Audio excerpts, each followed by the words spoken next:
The world has just officially crossed a red line that cannot be reversed. At dawn today, the U.S. Navy carried out a direct missile strike on a commercial supertanker flying the Chinese flag right at the gateway to the Strait of Hormuz. According to sources from the scene, an Arleigh Burke-class guided missile destroyer of the U.S. Navy launched a multi-purpose missile in surface attack mode. The target was the supertanker Taiping Long, a 300,000-ton vessel owned by a Shanghai-based shipping conglomerate. The explosion occurred at coordinates about 50 nautical miles southeast of the Strait of Hormuz. The missile, traveling at supersonic speed, slammed directly into the starboard side of the Taiping Long. The enormous destructive force instantly tore through the ship's thick steel hull. A towering column of flames and dense black smoke rose thousands of meters into the air, staining a vast area of the Gulf of Oman red. Notably, the Taiping Long had been heading toward Iran's Kark Island port to load oil, which meant its main cargo tanks were completely empty. The Pentagon immediately issued a quiet directive confirming that the U.S. warship had been forced to open fire because intelligence possessed hard evidence that the vessel was secretly transporting thousands of unmanned aerial vehicles, UAVs, and military equipment for urgent aid to Iran. The decision to shoot down a massive Chinese civilian vessel in international waters was not a spontaneous act. It was the culmination of a chain of strategic suspicions that had been building in Washington for days since the conflict began. The Islamic Revolutionary Guard Corps of Iran had turned the Strait of Hormuz into a deadly zone. They declared the strait closed and repeatedly used suicide boats and anti-ship missiles to attack Western cargo ships, forcing 90% of shipping companies to flee the area. However, amid the intense crossfire, a striking paradox emerged. Chinese-flagged supertankers continued to pass through calmly, their navigation lights shining without encountering any obstruction. The Iranian military gave exclusive priority to Chinese oil tankers to pass through the strait. This absolute preference raised major suspicions at the Pentagon. Washington realized that this protection was not simply to maintain oil revenue.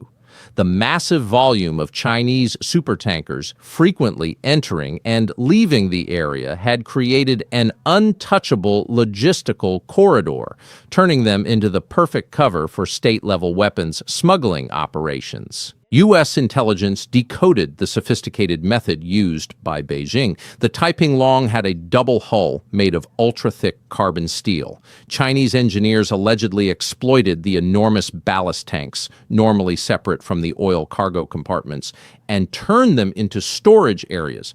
They drained the water and packed thousands of UAVs into that space.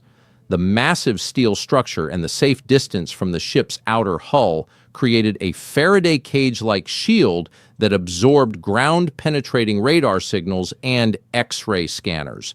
Only when the missile struck the ship was the truth revealed.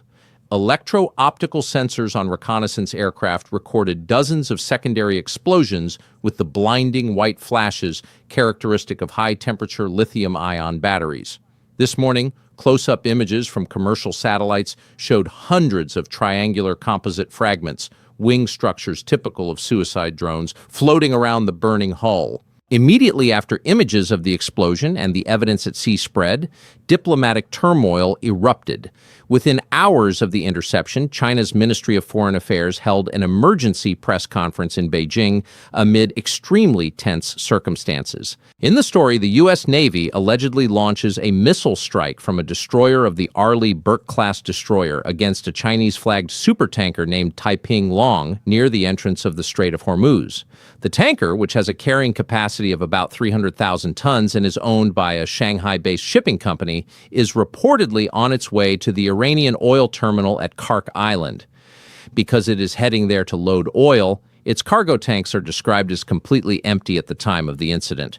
According to the narrative, U.S. intelligence believes the vessel is secretly transporting thousands of unmanned aerial vehicles and military equipment intended to support Iran. The account further explains that tensions in the region have been rising because Iranian forces have allegedly turned the Strait of Hormuz into a dangerous zone, using suicide boats and anti-ship missiles to threaten Western vessels and forcing most shipping companies to withdraw. withdraw from the area. At the same time, Chinese oil tankers are portrayed as continuing to pass through the strait without interference, receiving priority treatment from Iranian forces. This unusual situation leads Washington to suspect that these tankers might be serving as cover for large-scale weapons smuggling. In the story, U.S. intelligence concludes that the tanker's double hull structure and massive ballast tanks could be used to hide large numbers of drones, shielded from detection by the thick steel structure that acts like a Faraday cage against certain scanning technologies. After the missile strike hits the ship, the narrative claims that reconnaissance sensors detect numerous secondary explosions, which are interpreted as lithium-ion battery detonations from the hidden drones. Satellite images taken afterward reportedly show triangular composite fragments floating around the burning vessel, resembling the wing structures commonly seen on suicide drones. As images of the explosion and debris spread, the incident quickly escalates into a diplomatic crisis. Within hours, China's Ministry of Foreign Affairs is said to hold an emergency press conference in Beijing amid extremely tense international conditions. Although the story is presented with detailed technical and military descriptions, its dramatic tone and lack of verifiable sources suggest that it may function more like a speculative geopolitical scenario or a narrative designed to provoke strong reactions rather than a confirmed news report.